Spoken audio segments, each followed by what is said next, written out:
of the building here, we have the Central Tower. That's generally what it's called. It's not a very creative title, but there you go. And then a very iconic famous clock tower that I'm sure you all know the name of. On my count of 3, I want you all to shout it out for me. 1, 2, 3, what's it called? Big Ben! Big Ben. Oh, I'm sorry guys, but that is the incorrect answer. What you are looking at though is the Elizabeth Tower. But Big Ben isn't far off because there's a big bell at the town is called Big Ben. That's where the misconception comes from. I'll tell you more about it when we get to the other side of this bridge. For now, let's try and wave at some strangers, see if they'll be nice to us. Hello! Look at that, we're making loads of friends. It's very rare in London you can wave at strangers and they can be nice like that. So we'll make the most of it on today's call. But yeah, so Elizabeth Tower / Big Ben, because, I mean, I'll be honest with you guys, no one calls it the Elizabeth Tower. We all call it Big Ben. I call it Big Ben as well. It's just fun to catch you guys out earlier on the cruise. Oh, we've got some more waves. Hello from those guys over there. A rival school.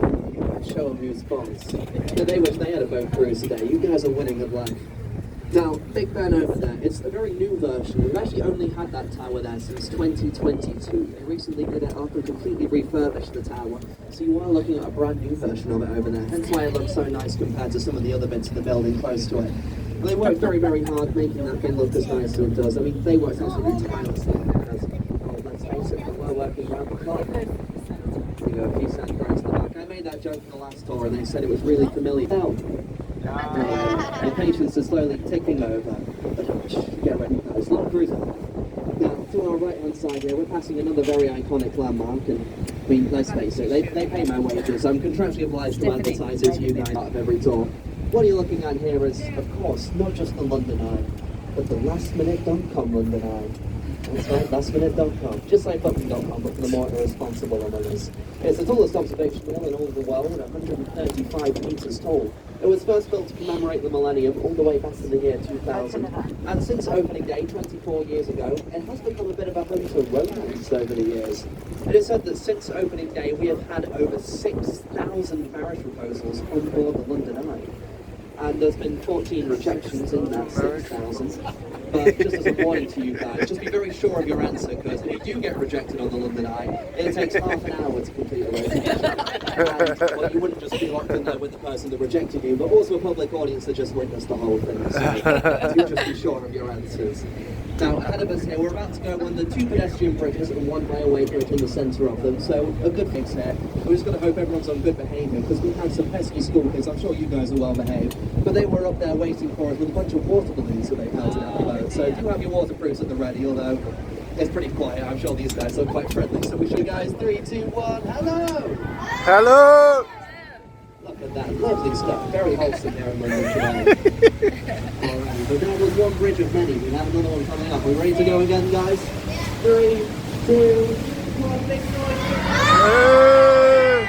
Woohoo!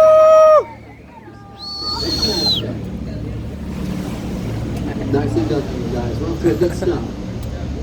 Now, on our right-hand side, we are currently passing the South Bank Centre over here. We have a few different buildings within the South Bank Centre. We have the Royal Festival Hall, which is the building that says Royal Festival Hall on it over there. Now, if you go within that building, that's where you'll find Bistro. They operate in that building over there. There's at the bottom of it as well. Now, if you go to the Queen Elizabeth Hall, which is the building next door to it, you'll find there's a theatre in that building. But if you go visit the bottom floor of the building, that's where you'll find the UK's first ever skate park over there. It's called South Bank Skate Park. It was constructed all the way back in the 1970s, and it's said to be the home of British skateboarding. So if you are a big fan of the sport, it's definitely somewhere you want to be checking out while you're here. Now, we're passing a few interesting things over to the left-hand side over there. I'll talk to you guys first about the Savoy Hotel. It's the white building at the end of the Green Town Brief with the flagpole on top of it there. It's London's first ever purpose-built luxury hotel. And if you guys wanted to stay in the Savoy while you're here, just so you know, the Royal Suites is going to set you back £18,000 a night with a 3-night minimum stay as well. But you know, for that price, you do get 3 night bonuses. I'll tell you what they are on the other side. For now, let's wave at these guys. Hello! Hello! Beautiful! Nicely done, nicely done. Yeah, so don't worry too much about that £18,000 a night. You get a lot taller, you get your own butler, you get your own chauffeur, and unlimited access to your own personal therapist as well. Because, I mean, let's face it, if you're spending £18,000 a night on a hotel room, you're probably going to want a therapist to talk that through with that. Now, excitingly, guys, this is pretty cool stuff, because to our right-hand side, we are passing the single ugliest building on today's tour. This building is horrible. It is absolutely hideous to look at. It was actually officially voted the ugliest building in all of the United Kingdom, so it is a bit of a record holder. This is definitely one you're going to be wanting to show all your friends and family later. Now, it's not actually so ugly within. It is home to our National Theatre, which is a very iconic theatre here in London. They actually often use it as a trial space for a lot of the West End plays. So if you want to see a West End quality play at a slightly cheaper price before it becomes famous, this is the theatre you want to be checking out to see all that lovely stuff. Now, when they first opened the National Theatre, they did a big ribbon-cutting ceremony, a huge opening event to, celebrate the big new building they'd opened, where they got none other than King Charles himself to open the building to the public. And obviously there was a lot of news, a lot of cameras around, and the news decided to go up to King Charles after he cut the ribbon and ask what was his opinion on the new building that had just been constructed here. He wasn't holding back. He said to the nation that that building looked like the back end of a nuclear power station stained upon the once great London sky. Very scolding review for a man so handsome such as our lovely king himself. Now, along our right-hand side here, we're about to pass a very large beach coming up over here. It's going to be called Ernie's Beach. I say going to be called, it is called Ernie's Beach. That's the big beach here that we can see. A couple of people stood on it now. When it's a bit sunnier and nicer outside, you often see people sat on that beach sunbathing, building sandcastles, skimming stones, all that fun stuff. I do just recommend, if you're going to visit that beach, do not go for a swim if you can help it, because according to recent news reports, sewage has just started leaking into the River Thames about 2 weeks ago, so it's not the best time to go for a swim right now. Also on top of that, we have a lot of different marine life that calls the River Thames home as well, including 2 different species of sharks. That's right, we actually do have sharks swimming beneath the boat right now. We have tope sharks, which grow up to 6 feet in length, and another species called the spur dog, which, get this, is venomous. So we actually have poisonous sharks swimming around our waters right now. So if the sewage didn't already put you off, I'm sure the poisonous sharks are a good enough reason not to go for a swim. Now, also coming up to our right-hand side, we're about to see a big warehouse here that has a grey tower on top, spelling out the word OXO. Now, you guys are probably familiar with the Gravy and Stock Cubes company. That is OXO Stock Cubes. And you would be right in thinking that OXO used to operate in that building right there. But you'd be wrong for thinking it spells out their company name on top of that tower. Now that is because the River Thames is a royal highway, and on a royal highway, it is completely illegal to advertise in any way, shape or form. So when OXO moved into that building, and they whacked their company name right on top of the tower, well, yeah, they quite rightly got taken to court for breaking that law, but they completely got away with it because they hired a very clever lawyer that when they got to the courtroom, simply argued all they did was order a random set of geometric shapes for their windows, and they just happened to plan in the shape of a circle, a couple straight lines, another circle. You put it up there together, and then, well, oh no, it coincidentally happens to spell out our company name. Who would have seen that was going to happen? That's the genuine argument they used in that case, and they completely got away with it. So to this day, it's the only legal piece of marketing you will see here on the River Thames. So school kids, let that be a lesson to you guys. If you want to break marketing laws in this country when you get older, it's very easy to do so. The loopholes are quite literally everywhere. Now, I know on the topic of Gravy Stock Cubes, there is one question plaguing all of your minds right now. Don't worry, I did the maths. I have worked out exactly how many OXO Stock Cubes it would take to turn the River Thames into a river of gravy. I actually genuinely wasted 2 hours of my life calculating exactly how many you would need, so I hope you guys enjoy this pointless knowledge, but if you wanted to give it a go, you would need 3.2 billion OXO cubes in order to turn this river into gravy. So there you go, I wasted 2 hours of my life calculating that number, so I hope you appreciate it. Oh, there's no one here, never mind. We won't bother waving at no one. We'll save it for the food burgers. Not that there's anything wrong with this bread, it's just not as nice as the other ones. Now, if you look by the side right now, you'll see we have some mysterious pillars with no bridge on them whatsoever. Now, for the school group here in blue, and for the other school group over there in the back, not in a uniform as well, I have a task for you guys. Throughout this journey, I want you guys to think long and hard, why do these pillars exist? What's their purpose? Who put them there? Who built them? I want you to come up with some good theories. On our return journey, I'm going to ask you a few theories before I reveal the true story. So try and come up with something else. I've got confidence in you guys. Now, to our left-hand side, we are currently passing St. Paul's Cathedral over there. It's the 5th different version of St. Paul's Cathedral we've had on those grounds.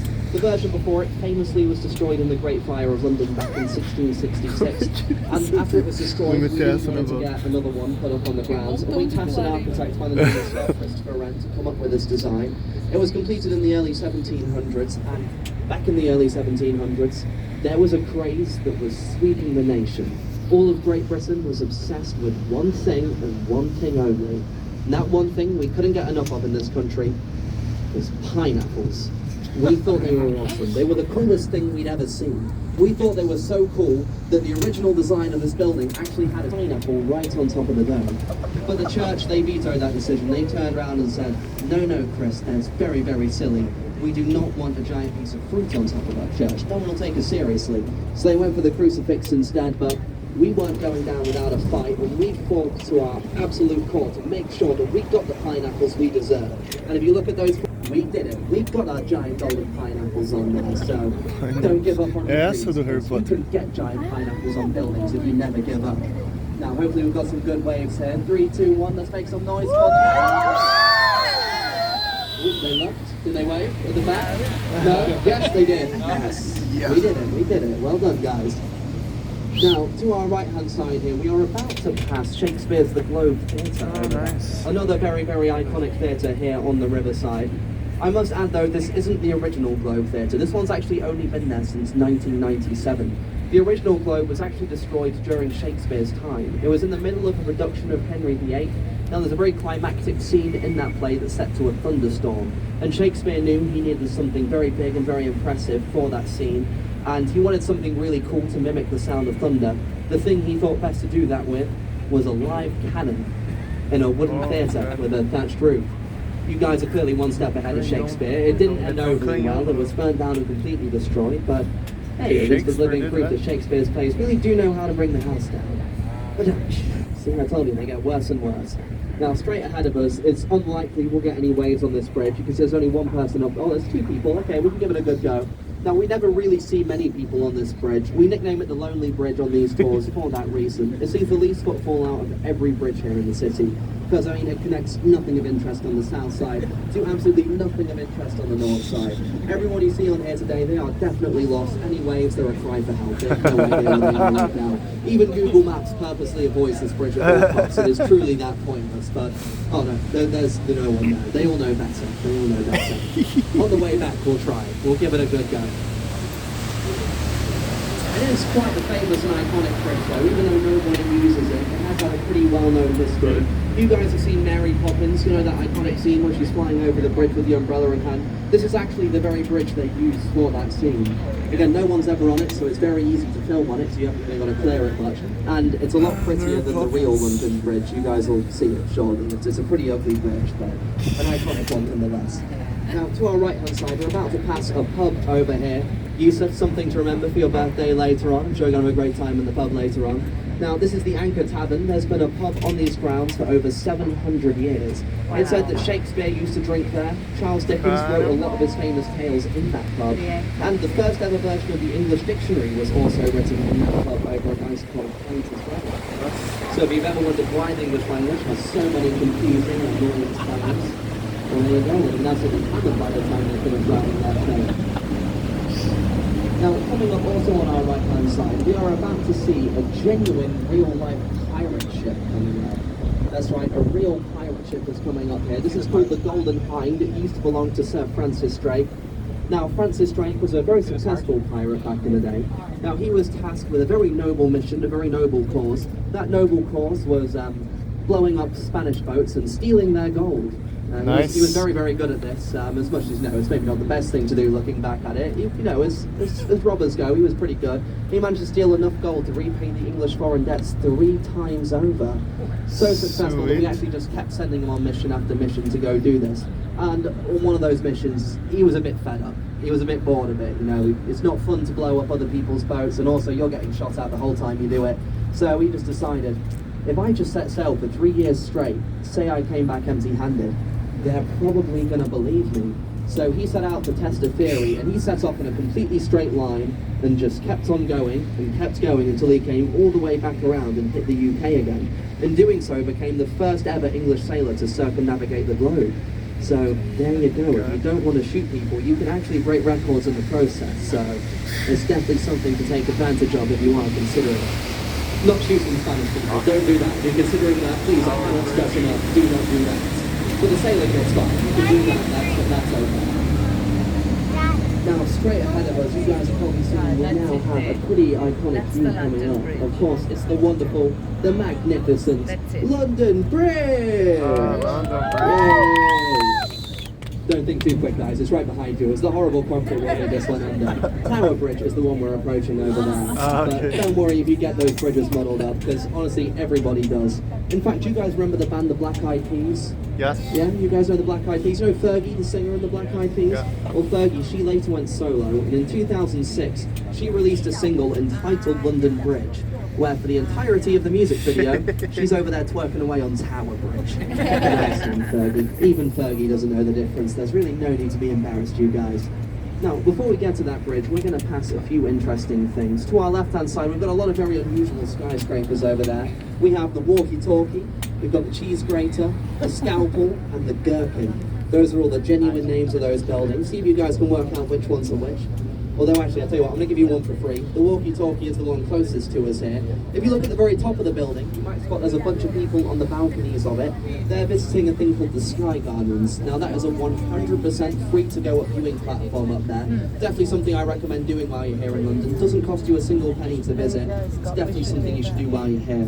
But they do have a capacity, so it's often fully booked. It's very popular as well, so it's very hard to get a spot. A little loophole I'm going to pass to you guys. If it is fully booked, you can get around it. Just don't tell anybody else this while you're here, because if too many people learn about it, the loophole will be gone. But what you want to do is, they have a cafe up there and they have a cocktail bar up there. Now, if it's fully booked, just get yourself a table at the cafe or the cocktail bar, and you can still get up there even though it's completely full. Because I went up a few weeks ago, I got a mojito and it cost me about £13.50. Compare that to £40 to go up the Shard to the viewing platform there. It's still a huge savings, so I would definitely recommend that's what you want to be doing if you want to go up a skyscraper. Now, you see we're passing a big warship over here. See if you can give these guys a nice wave over there. Nicely done. Now this is the HMS Belfast. It played a very important role in World War II. In fact, actually, you may have noticed on the news today that today is the 80th anniversary of the D-Day landings over in Normandy. This ship that we're passing over here actually was the first ship to shoot those first shots on the Normandy D-Day landings. So it did play a very important role back in World War II, this ship. They then later retired it in 1963. When they first retired it, they were just going to completely tear it down and sell the metal off as scrap. But then the Imperial War Museum stepped in and they were required to purchase that boat for themselves. And if you're curious just how much money the Belfast is worth, it cost them the grand sum of £1. So for the price of 2 Freddos, the Belfast could be yours, in my mind. Now, I know you're all going to want photos of this bridge that don't have me in it, so I'm going to go move to the back of the boat, so I'm not in every single photo you take on today's journey. Just once again, do stay seated while you grab these photos, just so our captains have a nice view at the back, and no one gets photos in the back of your head as well. Said to be the single most photographed bridge in all of the world. Apologies, San Francisco, but we've still got the lead on this one. Now, these are also the most important waves of the entire day. Now, we've been training long and hard for this moment, because it's said if you wave at anyone on Tower Bridge, it's a genuine sailor's legend that if they give you a wave back, it's supposed to be equivalent to 5 years good luck. Not just you, but everybody on board the boat. I myself am on about 500 years good luck this week. I would like to get to break the 1,000 mark if I can, so let's see what we can do, guys. Ready? I'll count you down as we get closer. Here we go. Alright, ready guys? Let's do it. 5, 4, 3, 2, 1. Big noise, big noise! Wow, nice and done, you guys. We smashed it. Very well done, you guys. 5 years good luck in the bag.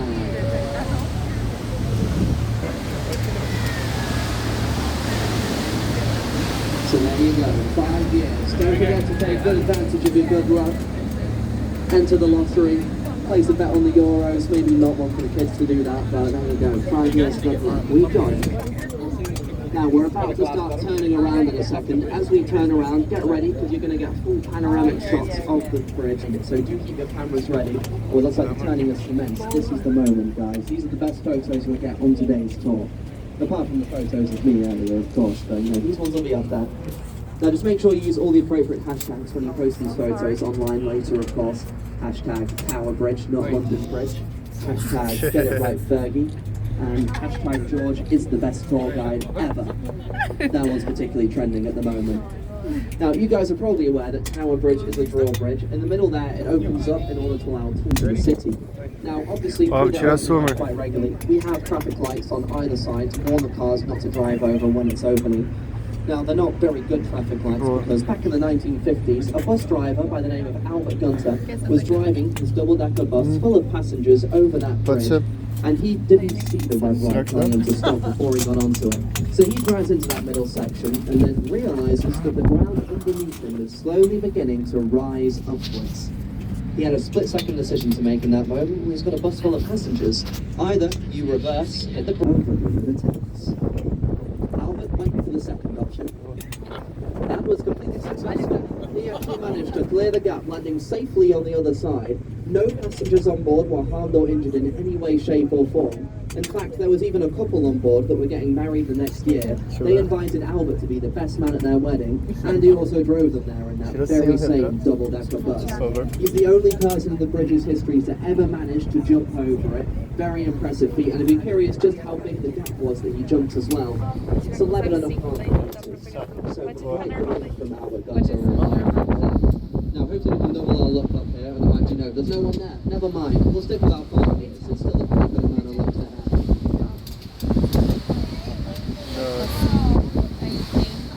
Now, of course, we can't talk about Tower Bridge without mentioning the Tower of London side over here.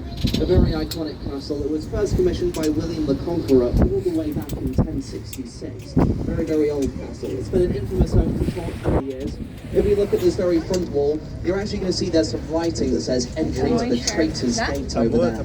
Now, the Traitor's Gate is the actual place criminals will be shipped in by boat in order to meet their gruesome demise over there in the castle. So it's a very, very formidable part of British history right there. Hello, City Cruisers.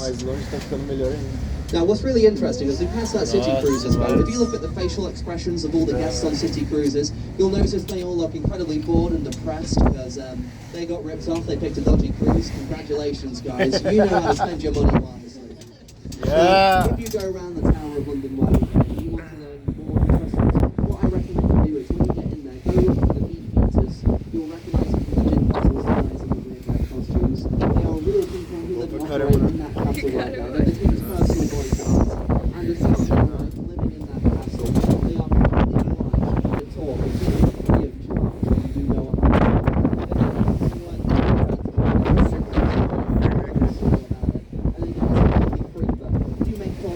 Segurança. The legend says if you tip any tour guide in London, you get 20 years good luck. So it's take advantage of one of the opportunities present themselves. It's applicable to any tour guide, so just a fun fact to remember at the end of your cruise. Now, to our left hand side here, we are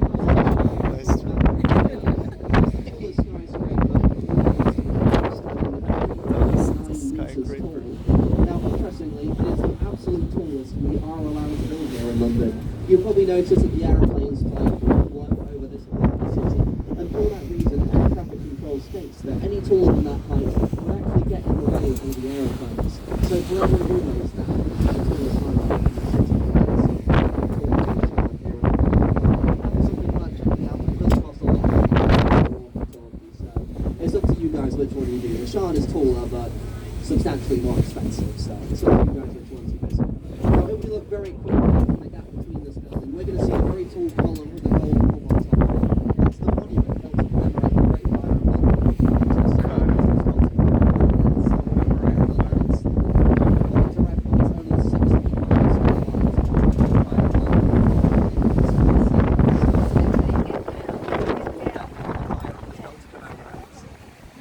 Now, we just passed under the real official London Bridge. Now, we spoke about it earlier, people never know the difference between London Bridge and Tower Bridge.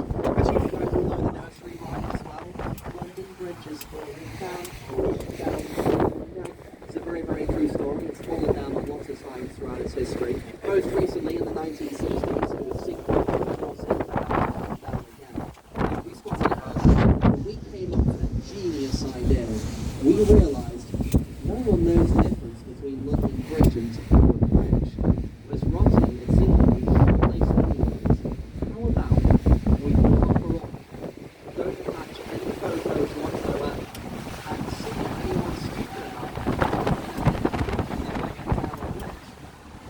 there was somebody stupid enough to make that mistake. It was an oil baron from Arizona by the name of Robert McCullough. He put in a bid of $2.5 million, and to his surprise, no one else bid on it. He got London Bridge, and he got it shipped over individually, piece by piece, brick by brick, all the way over to Arizona. And it wasn't until he was getting it reconstructed, piece by piece, brick by brick, he slowly began to realise that he bought the wrong bridge. He genuinely thought he was going to be getting Tower Bridge further down the river. And just to rub insult to injury as well, we still have a brick of the original one here as a commemoration as well. So just like when you guys go to IKEA or you order a Lego set and there's one pesky brick that's missing, we did that to him as well. So very fun for us here in London. We got a free bridge out of it, so thank you for that, Mr. Robert. Now, also on our left-hand side there, we're going to pass a big building with a tall chimney on top of it over there. This is the Tate Modern Art Gallery, the largest collection of modern art in all of the world. Free to visit, you don't have to book a time slot, you can just literally walk straight in. Very, very interesting.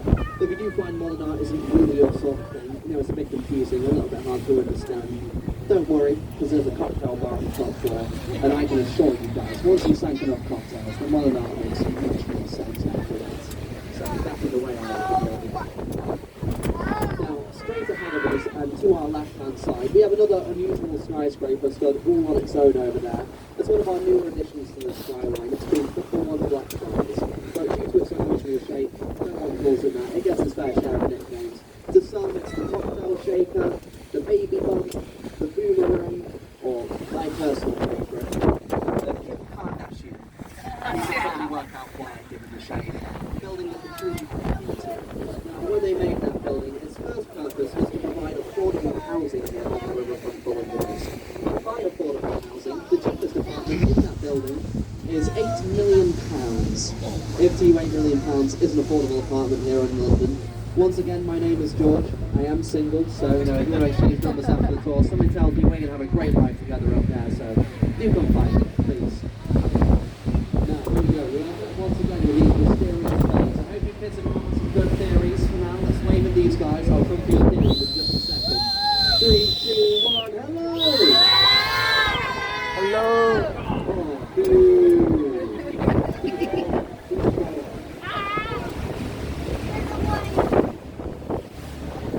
Okay, now kids, show of hands. Does anyone have an interesting theory behind the pillars? No? No one has any theories? Okay, well in that case I'll crack straight on with the true story. Now the reason that those pillars are there with no brick on them whatsoever is because that is where the old railway bridge used to run down. But as trains got heavier and heavier over the years, it was no longer strong enough to support their weight. So they built these brand new bridges either side, very expensive bridges I must add as well. And when they built those brand new bridges, they completely forgot to remove the previous bridge. So they had to go back and do it retrospectively. It was a very tricky feat to pull off because you don't know where the space is. They got rid of the top part of the major issue there, but when they got rid of the pillars, they realised that they were so strong and below. The only way they could possibly remove them was with lots of dynamite. If they did that, they would have blown up and destroyed them. They didn't really want to do that, so instead just gave it a grade 2 listing and just assumed that never noticed they were there. Sadly for them, we have noticed, and I have to point out 10 times a day for these towers. As long as I were around, their mistakes were fine. To our right-hand side, this wall that we are passing over there is our current sewage system over there. Now, although we imagine the noise, you may have spotted a bunch of lions with rings in their mouths. Now, what are those lions heads are? Those are called Victorian mornings. Back in the day, if you had a boat and you came to visit London, this is where you would fly your boat on the day when you came to visit the city. You don't use it for that purpose these days, but they do play a very important role in the London flood defence system. Basically, the water in this river goes up and down quite a lot during the day, but at its absolute highest, it should never touch those lines or go above them. If it does, that's a good sign London is about to flood. Sorry, my voice is going great. So while you're here in London, if you've ever noticed the water is getting dangerously close to those lions or even going above them, don't forget we have an old copyright to remember what to look for. So don't forget this while you're here in London. They say if the lions are drinking, London is sinking. If the water's at their mains, London is going down the drains. And when the lions it's a duct. Well, the London is flooded. That's right, it's flooded. Just about to save my job there. Now, hopefully we can get some good waves from these people. A few of them look like they're sitting there waiting for us. Let's give it a good go. 3, 2, 1, big noise, big wave, come on! We'll take it, we'll take it. Not too bad. Atrás está bonito. Oi? Atrás está bonito. Now, we spoke briefly about the Savoy Hotel over here to our right-hand side. We have a few other interesting buildings over there as well. Now, this big building with a clock tower on top of it, that's the offices of Shell Motor. And when they first made that building, they genuinely believed that the clock they built on top of it was going to be a bigger tourist attraction than Waterloo Bridge. bring up on some selfies with their clock instead. It didn't really pan out that way, as you can see. It's not quite as attractive to look at. But they did purposely build it 2 inches bigger, so 2 inches makes all the difference in terms of it's not mine. Now, out front of those buildings, we have an Egyptian obelisk with 2 sphinxes at either side. Now, that's Cleopatra's Needle. It's over. Sorry, my voice is completely going. The wind's got to me there. Now, it's over 3,500 years old. It was a gift to the United Kingdom by the Egyptians. I'm so sorry, guys. I'm going to run and oh no, I think I'm back briefly. Okay, we're here. Where was I? Cleopatra's Needle, over 3,500 years old. It was a gift to the United Kingdom by the Egyptian government. Now, I would like to stress that that one was a gift. If you see the ones in the museums, we stole those ones. We stole everything in there, to be quite honest with you guys. So apologies for the Egyptians on board, or quite frankly, apologies to the entire world.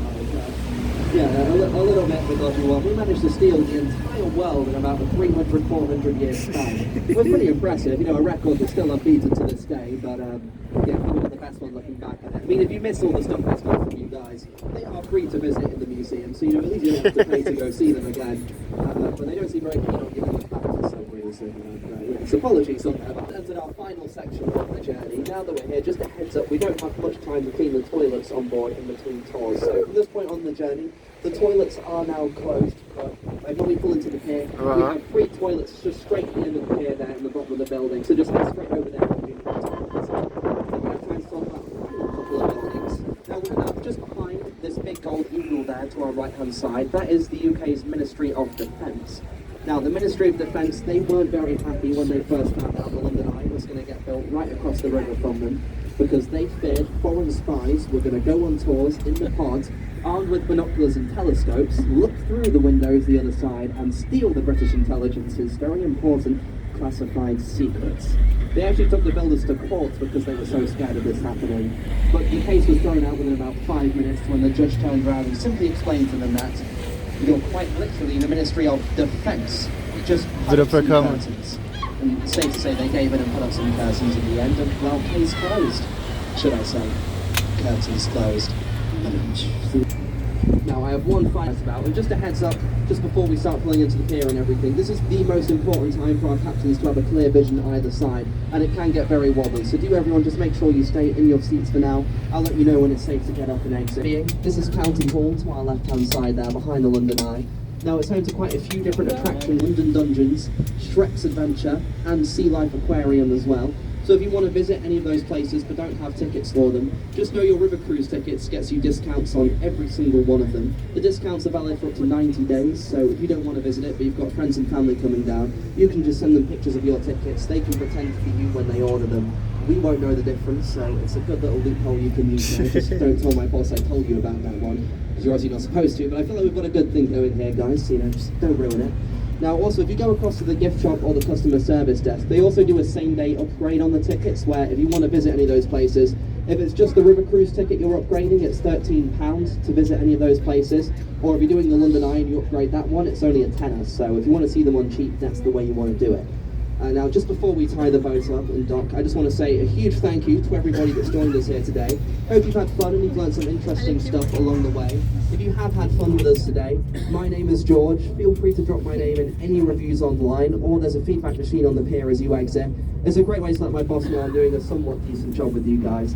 But if you didn't enjoy the tour today, I cannot stress enough, do not mention my name. Just leave it in the equation altogether. But, you know, hopefully you like some time here with us. Now also, I'm going to be the last person you see today. I'll be down there to wave you all goodbye and wish you well on your travels. So if you have any other questions or any recommendations or things to do while you're here, I'll be there for any tips or advice on what to do next. But for the time being, just sit back, relax, enjoy the views. I'll let you know when it's safe to exit. Thank you guys. Have an amazing rest of your day. Thank you guys. Thank you. Thank you guys. Thank you. You're all too kind. Então, esse cara é mó engraçadão. Demais, muito divertido.